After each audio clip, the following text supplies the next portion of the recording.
The judge banged his gavel. The sound echoed like a sharp blow to Muhammad Ali's soul. 3 years in prison, a heavy fine, and the immediate loss of his world title. The crime, refusing to fight in Vietnam. Ali didn't tremble. His gaze was steady, but his breathing was heavy, as if each breath were a challenge. Outside, the crowd was divided. Some chanted his name with pride. Others spat on the ground as if he were the symbol of cowardice. He, the man who dominated the ring with speed and poetry, was now portrayed as a traitor to his country.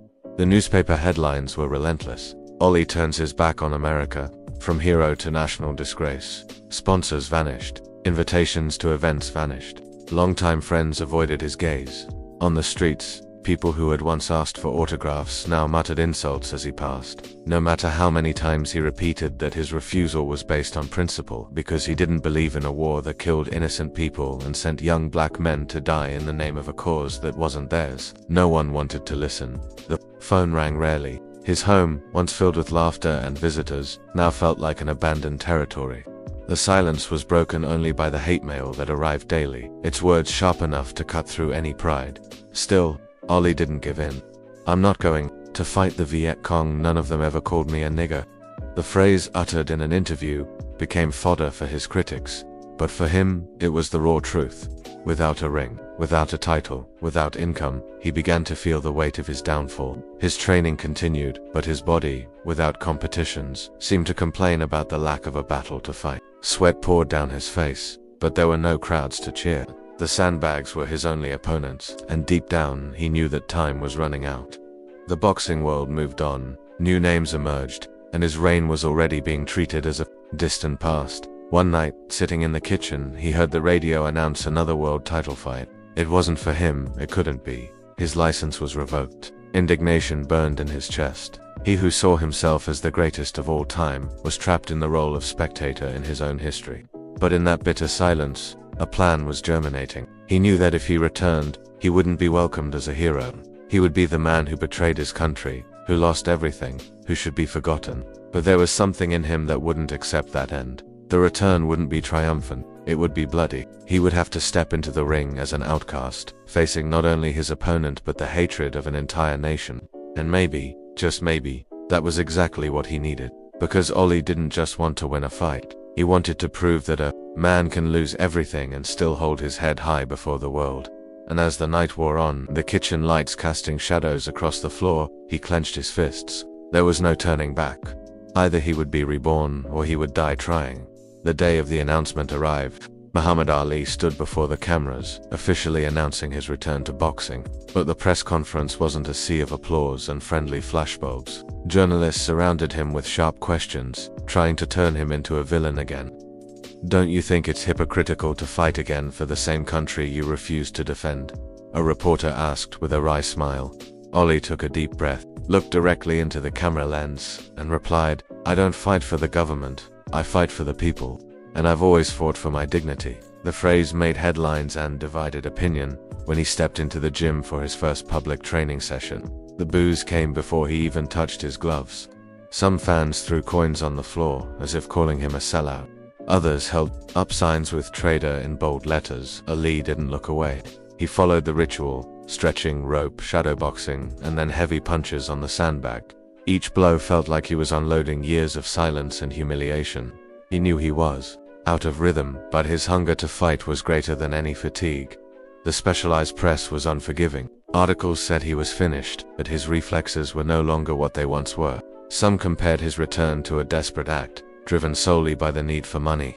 And it was true that his finances were in ruins. But there was something much deeper at stake. For Ali, this fight wasn't just against a physical opponent, it was against a label. They'd tried to stick on him forever. The first fight announced for his comeback was against Jerry Quarry, a solid, respected opponent, but no one saw him as an insurmountable obstacle. The media called the event the test of truth. If Ali won, he would still face years of criticism. If he lost, his career would be buried there. Behind the scenes, few believed he could go far again, but Ali fed on this disbelief. On fight night, the entrance to the ring resembled a courtroom. Boos mingled with a few timid applause. Ali's face was serene, but his eyes were hard as stone. When the bell rang, he moved as if he'd never left. His jabs were quick, his footwork precise. The crowd slowly began to realize that the traitor still had the champion spark. In the third round, a well-placed right hand shook Quarry. The fight ended in the seventh, with Ollie winning, but the silence after the announcement said it all. He won, but he hadn't won back America's heart. Not yet. In the locker room, sweaty and exhausted, Ali looked into the cameras and said, "This is just the beginning. If you think you've knocked me out, just wait until you see what's next." It was an open challenge, not just to the fighters, but to anyone who doubted him. If you're watching this far, this is just the first battle of a comeback no one believed possible. If you want to see how far Ollie went to prove himself right, like, subscribe, and turn on notifications, because the next part will show the fight that truly changed everything. The day idolatry became a burden began at Madison Square Garden. Walked through the tunnel to boos and flashbulbs, without dancing or verse. On the other side stood Joe Frazier, a tough champion who recognized no old crowns. The bell rang, and the air grew thick. Ollie tested the distance with jabs and tried to float. Frazier advanced with his chest out, his hands firm, his gaze cold. Each step shrank the canvas. In the first clinch, Ollie urged his opponent to calm down. Frazier growled that no one would quell his hunger. Ollie understood that night would be a sentence, not a spectacle. America was choosing a side, and he would feel every vote on his face. The crowd pulsed with division. Half wanted the former, king on the ground, the other half prayed for a miracle. The ring became a courtroom. Angelo Dundee screamed to use his leg, but his leg responded slowly. The years out of the ring took their toll. When Frazier's hook landed, the stands roared. There he raised his guard and understood the message. It would be war without verses. Go. Frazier marched like a train on an uphill climb. Ollie responded with quick jabs and sidesteps, but his leg locked in short curves. In the corner, Angelo spoke, bluntly, "Keep your distance, touch and go, don't accept exchanges." Ollie nodded, bit his pad, and returned. The opening rounds were his by inches and memory. The crowd swayed, and each silence felt like a trial. Frazier aimed for the body, pounding on the ribs like a hammer on an iron door. Ali's breathing became noisy, his guard dropped for a moment. He tried to sing the old song, to say he was fast, to provoke. His opponent didn't buy it. He responded with a short hook that doubled the former champion's torso. The bell saved him during the break. Ice on his face, short words. "Leg, Ollie, leg," Angelo repeated. He glanced sideways, trying to read the time in his trainer's eyes. Time was a merciless judge. Outside, signs announced that the traitor would learn to fall. Ollie clenched his fists and decided he would refuse to fall. More faith. In the eighth, the fight turned to stone. Ollie still found angles, but Frazier moved his head forward and crossed the jabs with his torso, spinning hooks that bit into the body and rose to the head. In the 10th, a left hook grazed the chin and made the leg buckle for a cruel second. Angelo yelled for the tie. Ollie clinched, breathed into Frazier's shoulder, mentally counted to 3, and released. He started playing again, dreaming again, that the judges still saw his art. At the end of the 11th, his vision darkened in a flash. He sat on the bench, his head heavy, and said he was fine. He wasn't. The night bites, the rounds flowed like a river against him. In the 15th, the entire city held its breath. Frazier planted his legs and unleashed the perfect hook. Ali's head swung like a door on a tired hinge. His body fell. Silence. He got up before the count ended, proud, wounded, stubborn. The fight ended in a decision for Frazier. The crowd erupted in verdicts. Some applauded. In the locker room hallway, the ice on his face burned more than the booze. They took Ollie to the hospital for tests. His jaw throbbed, but he was in one piece. Outside, microphones searched for blood and sound bites. Ollie said bluntly that he had only lost a fight, not the reason. Some critics smiled as if they had won with him. Others, silently, acknowledged his courage in standing. In the early hours of the morning, he returned to his hotel room and stared at the ceiling. There was no music, no rhyme, only a plan. Train until the world saw beyond the label. The next morning, he was in the gym, slower but more stubborn. America still divided him between traitor and icon. The bills wouldn't wait, the contracts wouldn't come back. But a boxer's faith is the sledgehammer that reopens doors. He vowed to get back on track, even if it cost him flesh and blood. Quarry would come again. Frazier would come again. And there would come a blow that would hurt more than all. The dry crack of Ken Norton's jaw against his fist. And that was the beginning. The crack came sharply, without warning, like wood splitting. Ken Norton lunged forward, his torso locked, unleashed a short hook, and Ollie's jaw cracked. He tasted iron, but remained standing.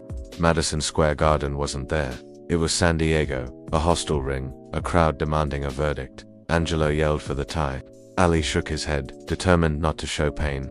With each jab, the vibration in his bone felt like a knife. Norton was in no hurry. He walked forward, digging hooks into the body, testing the legend's endurance. Ollie spoke little, held his breath, protected his injured side, and still sought angles. The clock became the enemy. In the end, decision for Norton. The traitor, who had returned, was now the pariah who lost. Without a title, without forgiveness, his face throbbing, Ollie descended the ring steps as if carrying a verdict. Outside, microphones hunted for blood. He gave silence. In the locker room, the mirror showed a man who was whole on the outside and cracked on the inside. Still, the hospital smelled of antiseptic and the promise of a limit. The doctor spoke slowly about fractures, convalescence, prudence. His jaw would be immobilized. Silence would be mandatory. Ollie nodded without pride. He swallowed soup through a straw, wrote answers on crumpled papers, and heard on the radio that his was a legend in retreat. The bills didn't wait. The sponsors had already left. Old fans debated whether it was fair to see a man who defied war fall to a punch. He wasn't asking for compassion. He was asking for the ring. Angelo brought Norton films and paused frame by frame. High defense, short stride, head forward. You need your leg and time, he said. Time, Ollie knew, was expensive. When his jaw finally released the wires, the sound of the rope hitting the floor seemed like music. He trained in silence, inflating his lungs, rebuilding his reflexes. He asked for a rematch. They laughed. They said it was too early, that his era was over. He signed anyway. In Inglewood, he won a split decision. Booze. He moved on. Frazier arrived again. Posters announced old scores, with no promise of a title. Ali arrived light on his tongue and heavy on intention. The plan was simple: touch and lock, silence the fury, score points. Madison Square Garden roared. Frazier brought the same hook that had felled kings. Ali brought discipline and legs. Round after round, he gained inches of respect. Unanimous decision. There was no belt, but there was breathing room. Then the world watched George Foreman destroy Joe Frazier in Kingston. Like a tsunami through rotten wood, 2 knockdowns became 7. The champions seemed forged in iron. Each punch was a sentence. They asked Ali if he really wanted this. I do, he wrote on his forehead with his posture. Bundini whispered in his ear, we were kings. Angelo spoke. Softly, no vanity, cool heads. America laughed. They said Foreman would crush him in a few rounds. They called Ollie stubborn. He began speaking to the press, turning the tide with his phrases, challenging the giant with his microphone and his gaze. It was. The plane landed in Kinshasa at dawn. The air was heavy, electric, humid. Ollie went downstairs and heard a chorus he hadn't expected. Ollie Bome, giant killer. The outcast became hope. He smiled at the children at the fence, but he knew a smile can't defeat a hammer. Foreman trained with blows that made the bag sway. Like a bridge in a gale, Ollie practiced silence and breathing. He spoke less in open training sessions, speaking more into the ear of his own fear. In short meetings, Angelo outlined an idea that sounded like heresy: tire the monster, offer one's body to the ropes, absorb, give back. For some, madness; for a few, calculation. At night, in the hotel room, the ceiling was a dark sea. Ollie thought of the lost title, the old jeers, the traitor's verdict glued to his skin. He clung to faith like someone lacing up gloves. He didn't ask for love, he asked for a chance. The rain beat on the canvas like impatient fingers. When the bell rings, he told himself, there will be no rhymes. There will be truth and pain. Dawn will decide destinies. The bell rang at the 20 de Mayo Stadium in Kinshasa, and the night grew small before 2 men with opposing stories. George Foreman stormed forward. Ali raised his guard and pressed his back against the ropes, as if accepting the risk and choosing his own battlefield. The champion hammered his arms and ribs, punch after punch, trying to wring air. The sound of the blows sounded like wood splitting. Ollie breathed shallowly, spoke softly, and returned sharp jabs to the giant's face. The crowd chanted Ollie Bome, and each syllable forced the breath back into the challenger's chest. In between, a torch to his face, water on the back of his neck, and a silent agreement: endure, irritate, survive. Foreman shrugged, heavy, confident. Ali, with his eyes fixed, measured time like someone counting steps in the dark. There was no escape. There was waiting. And waiting, that night, was like a knife. Foreman continued to pursue from the first to the fourth round, trying to sink Ollie's will into a bottomless pit. The challenger offered his body to the ropes, locked his elbows, and supported the others, weight like an unyielding wall. When the champion dropped his guard to breathe, Ali would touch his face with 2-3 short blows and say something only the two of them could hear. A challenge without a shout. A message without anger. You get tired, I stay. Foreman's gloves began to lose their speed. Sweat turned into a river on his forehead. His arm moved a trickle slower. With every minute, the arena changed hands. Angelo, in the corner, urged a cool head. Bandini repeated that the world loves those who return. Ollie didn't respond. He knew that victory, if it came, would be born from the place few accept. The boundary between pain and calm. In the 6th and 7th, the fight turned into a tough fight. Foreman was still thundering, but he no longer broke down walls like he had at the beginning. Ollie began to move less backward and more sideways, landing short, sharp blows with the precision of someone waiting for a mistake and calling it by name. The clock became his ally. The crowd no longer begged for a miracle. They watched the patient construction of a moment. Foreman tried to pin the challenger in the corner and unleash everything at once. Ollie landed his forearms, tucked his chin behind his glove, and returned a straight punch that shook the champion's head. No shouting, just the message. I'm here. The sound of the bell brought a rare silence. For the first time, the giant looked at his own fatigue, and Ollie, deep down, understood that the risk had made sense. A landing blow was missing. A window was missing.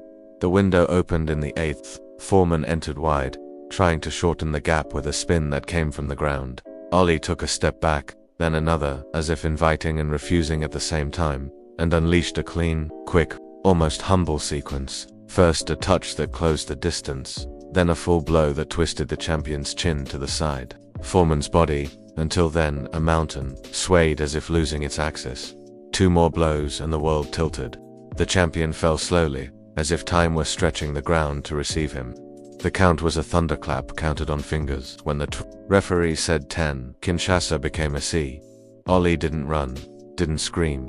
He didn't need to. He raised his arms as if returning something that had been taken from him, the right to be seen without labels, the outcast who endured the stones, the voice that refused to be silenced, the man who chose to pay the price for a principle. The belt returned, and with it a new silence. The next morning, newspapers changed their tone. Some apologized quietly. Others pretended they hadn't spat before. Ollie didn't respond to the headlines. He sat in the still dark room, touched the cold metal of the headline, and let his memory do the work the world avoids, remembering the entire journey, the judge's gavel, the closed doors, the traitor label, the bills, the broken jaw, the booze that cut more than a punch, and finally, a hot night in Africa when he chose not to run, chose not to scream, chose simply to endure until his adversary showed he was also human. He didn't leave there a saint. He left as a man. And man, in that story, meant holding to one's word when it weighs more than gold. The crowd sang. His body ached. His faith remained. It was enough. The rebel's return wasn't about glory. It was about cost. About learning that conviction is prolonged hunger and a cold shoulder. About accepting a fall without hiding your face. About enduring what people say about you when you don't fit into others' molds. Ollie lost the title, lost money, lost easy affection. He earned scars that don't show in photos. And one day, facing a giant, he won without betraying himself. This doesn't make him an untouchable legend. It makes him proof that courage is also silence, calculation, patience, and pain. If this story has stuck with you, take with you a simple question. What price are you willing to pay for your word when no one is applauding? Sometimes the road back begins when you accept touching the ropes, breathing, and choosing not to give up, because some victories don't need rhymes, they need spine. And for real, what price are you willing to pay for your word when no one is applauding?